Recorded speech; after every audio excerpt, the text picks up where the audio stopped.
Good morning, strangers. It is the incorrect day of the week, but the correct day of the year. And as many of you know, due to me talking in the chats like crazy, even though we're not supposed to be doing that too much, is the fact that I have recently finished marathoning every single Vlogbrothers videos. And this is being written right after I finished that, so I wanted to use this video to kind of go back to when I had first gotten into Vlogbrothers and what's changed since then.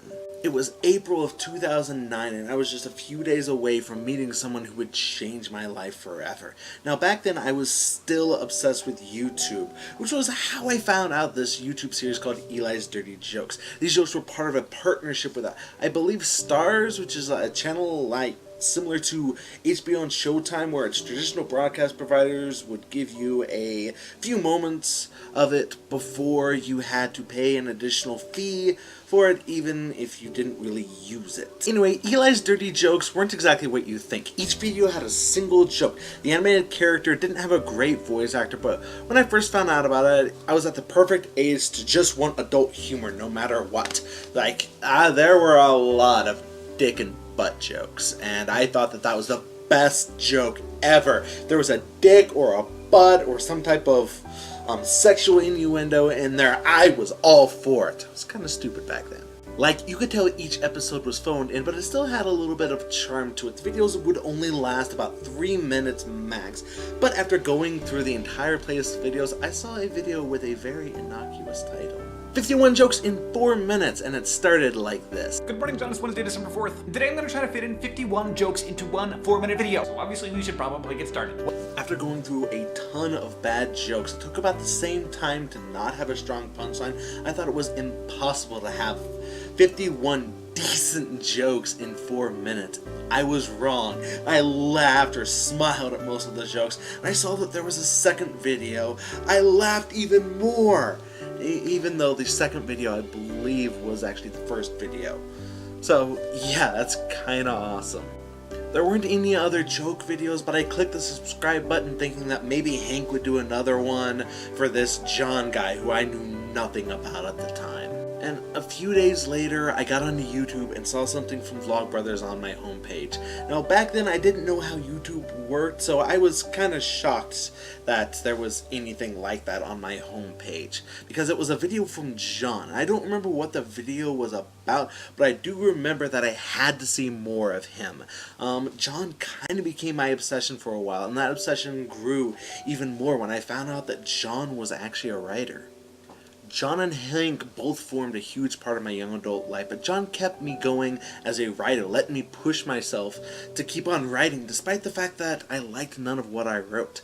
Back then, I was writing hard fantasy with all the usual tropes that I had all but abandoned since then for more character-driven stories inspired by the young adult genre.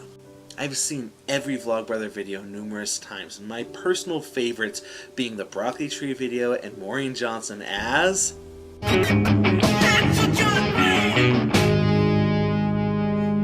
it sad that I kinda sorta really want that wig?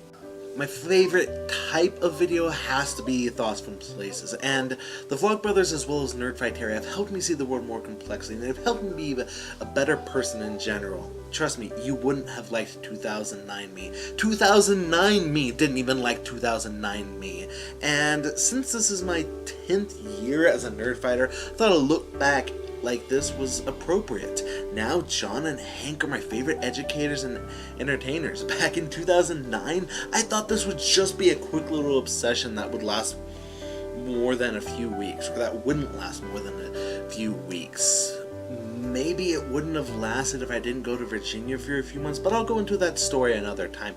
Right now, I'm just really excited to hear that Looking for Alaska is getting turned into an 8-part Hulu series, which means that, as Hank said in his video earlier today, it's going to be like a movie, but better. Seriously, they're turning it into a thing, like a real thing. Maybe sorta, I really hope. Anyway, I'm still waiting on you guys to give me my first punishment for going over our 7-minute limit on 420.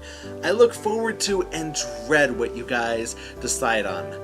Now from here, we'll all see Patrick tomorrow, and I'll see the rest of you guys next week. DFTBA. And it's time for this month's Brain Freeze, the trivia show where there's more trivia than show. This month we're talking about BOOM! Comics. Rudolf Tolkver created the comic strip in 1827 and the comic book / graphic novel genre. Rudolf Tolkver created several, 7 is known, graphic novels, the first of which was called The Story of Mr. Woodenhead, or as it's known as the US, The Adventures of Obadiah Old Buck, as it came over to America in 1842. Now, I'm sure you didn't come here for the origin story of comics, but you might want to take notes since, as John said, everything is on the test. And the first comic book that really set things in motion was Action Comics #1 on April 18th, 1938, published by Detective Comics before they were simply known as DC. Since we're on the topic of names and origins, we better not forget Marvel, or as it's known originally, Timely Publications, or Atlas Comics. Now, the golden age of comics may have started with Superman via Action Comics 1, but the most popular comic of that era was actually Captain Marvel. No, not from Marvel, though we'll get to that one at another time. This Marvel was actually from Fawcett Comics, which was sued by DC due to Captain Marvel being similar to Superman. You think they get the irony of that? Anyway, rip-off characters becoming more popular, and characters is actually pretty common. Look at Deadshot, Deadpool, the Justice League, and the Avengers. Changing gears just a bit brings us to Dark Horse, the creators of Hellboy, as well as Image Comics, which is actually letting the comic creators still keep their comics and their names so they don't sell off their souls or whatever. Anyway, I hope you enjoyed this month's Brain Freeze. Feel free to leave comments down below. Congratulate John and I did it! Brain Freeze! You will not punish me a second time that easily!